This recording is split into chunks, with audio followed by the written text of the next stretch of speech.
We are now 132 days, 33, somewhere around there, away from the Geneva Marathon.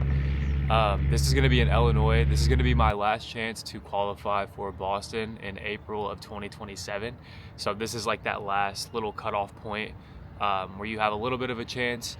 So I failed the first attempt of a sub 3 in Columbus. I got a 3:01, and then I just raced in St. Louis 2 weeks ago, and I ended up racing a 3:12. I was on pace for like a 2:57 through 22 miles, and then blew up.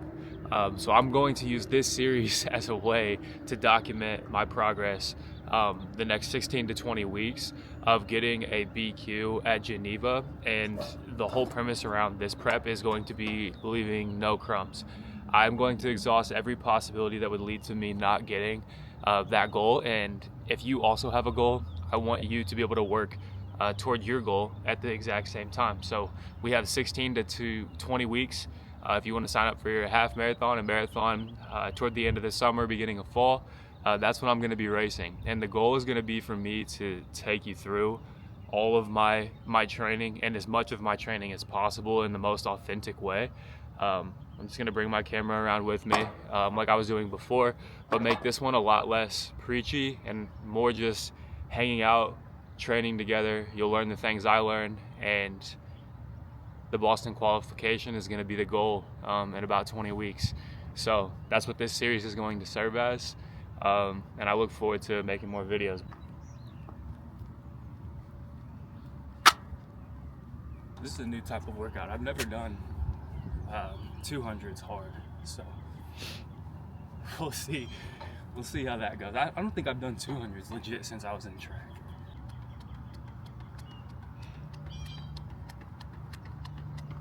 A ton of people ask what heart rate monitor I use.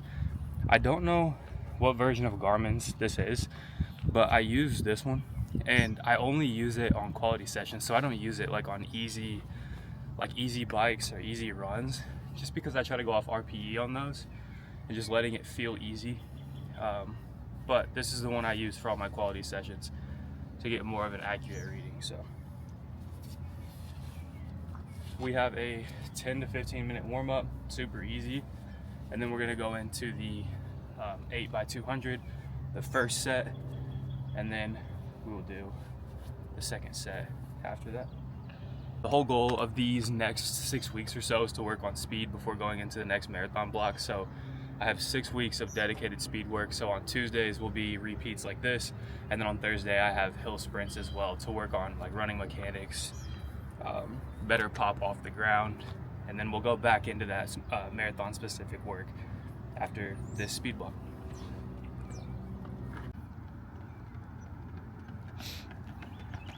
Hello. Hello.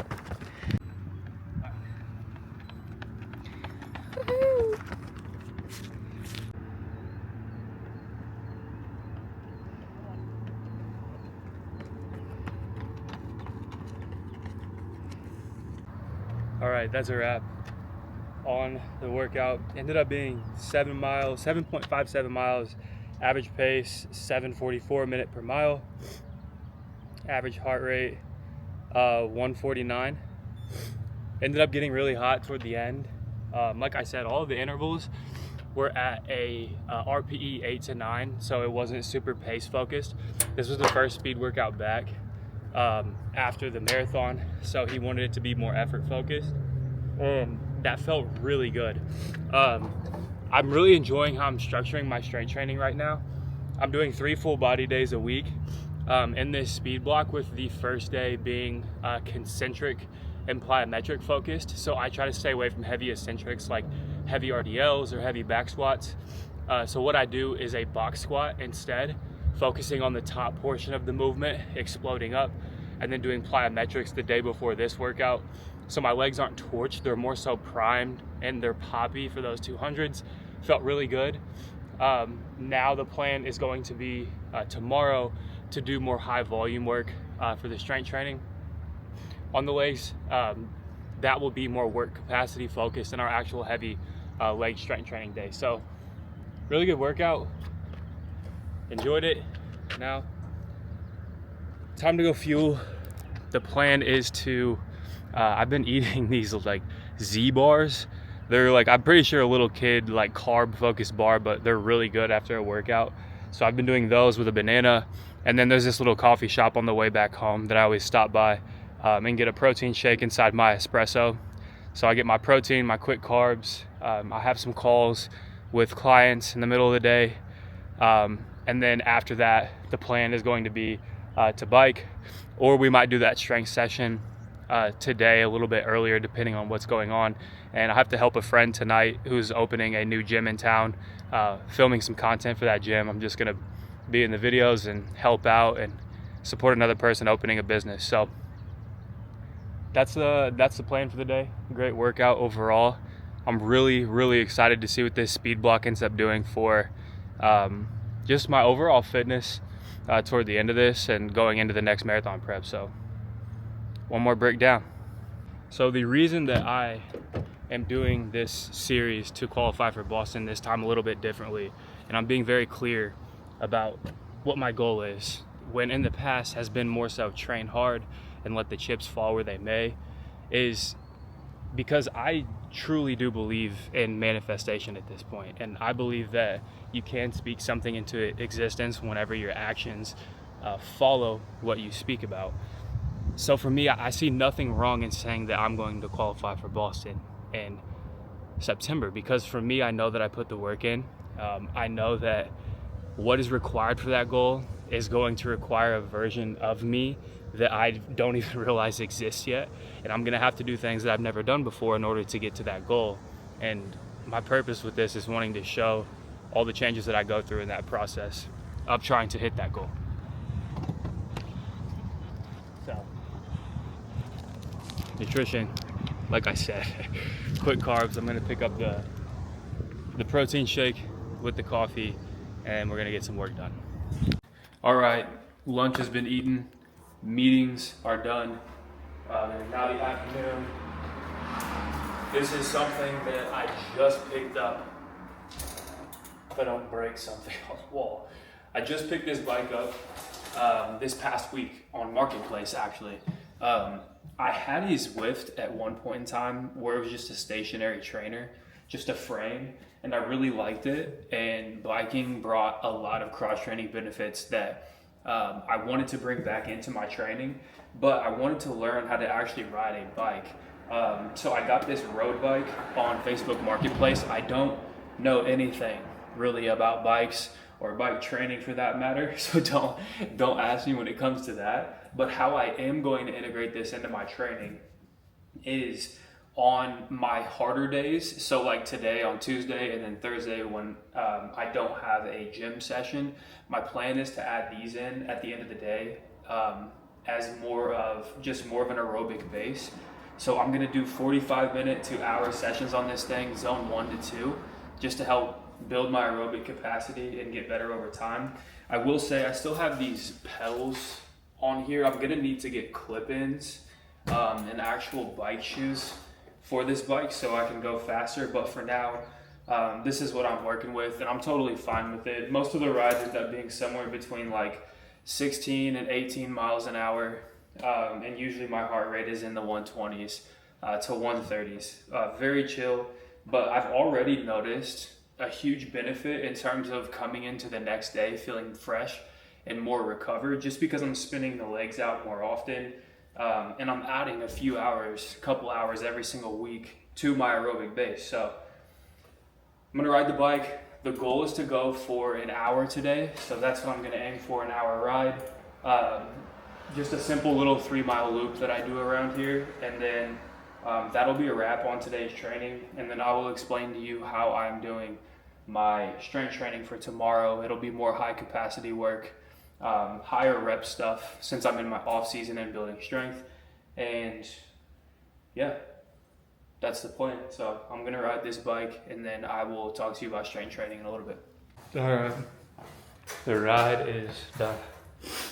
Let me look at the little 12 miles, 16 miles an hour, 45 minutes, heart rate My thought on this here is obviously with strength training, I get a lot of my heavy work in. Training compounds heavy with like an RIR 2 to 3. So the bike work is going to translate more into that work capacity, muscular endurance. And I'm excited to see how that transfers over into late race and how my legs feel late race. All right, I'm going to set you up over here. But what does strength training look like in this speed block that is going to be 6 weeks long? The way that I look at a speed block before going into marathon specific work is I'm trying to get as efficient as I possibly can off the ground, and my stride almost feel effortless and very poppy in those 6 weeks. That way, when I go into that marathon specific block, like 10 to 12 weeks out from the race, that marathon pace feels like nothing. It feels like nothing. I'm dialed. So with strength training, my goal is to improve my rate of force development. And before you're like, what the hell does that even mean? How do I do that? This is how I structure my days. My first day in the week right now, what I'm playing with is keeping fast concentrics and pairing those with plyometrics. So how that might look is I'm doing box squats right now, quick to the top, not really controlling the way down. That would be controlling the eccentric. I'm not worried about that. Taking a breath in, sitting down, and exploding up. Quick concentric. That will prime me for my speed work on that next day. That's what I did this week, and it worked really well. I felt great on my speed work today. I felt like my stride was really reactive. My heavier leg strength training that's going to leave me sore, like DOMs, that would be like my heavier reverse lunges. Maybe it's some heavier Bulgarian split squats or a single leg pattern where I'm controlling that eccentric and doing more high rep work. That I'm going to place on the same day as my speed work or the day after, depending on my week. That way I'm keeping it not right before my speed work and it affects my speed work, but I'm also keeping it far enough away from my long run. Then that third full body day, it's going to be way more upper body focused. I'm going to use leg movements more as like loaded mobility and taking them through range, but just that way I'm ready for my long run and I can actually crush that long run on Saturday. That is how I'm looking at my strength training right now. If you want to follow along with any of the workouts or anything that I mentioned, I'll leave a link in the description. I have an app where I update weekly the workouts that I'm doing. So if you wanted to follow along, it makes your life way easier.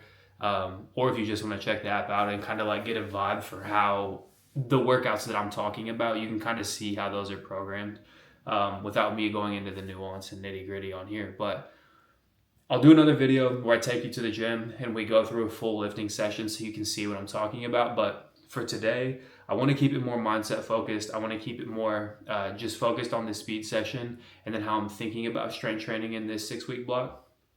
And also with regard to mindset, I wanted to make it very clear that the goal with this series is to leave no crumbs. And when I say to leave no crumbs, I'm saying to leave not a shadow of a doubt that I can complete this goal of qualifying for the Boston Marathon. I think in the past, some mistakes that I have made, I almost, not that I fear putting out a goal, I'm almost modest with putting out the goal. And I work just hard enough to where I can hit that goal. But if I miss the goal, I'll miss it by 1 minute. For example, my first marathon, 3:01 at Columbus, right? Missed it by 1 minute. Second marathon that I just did in St. Louis, 3:12, fell apart at mile 22. So my thing this time is more of like, if you shoot for the stars, you reach the moon. And that is the goal with this. I am shooting very high. I'm having high expectations for myself because I want to see how that affects me, those physical challenges. How does that affect me mentally, and who do I turn into in the process of that? So enough of me talking. That's a wrap on today's video, and I'll see you on the next one.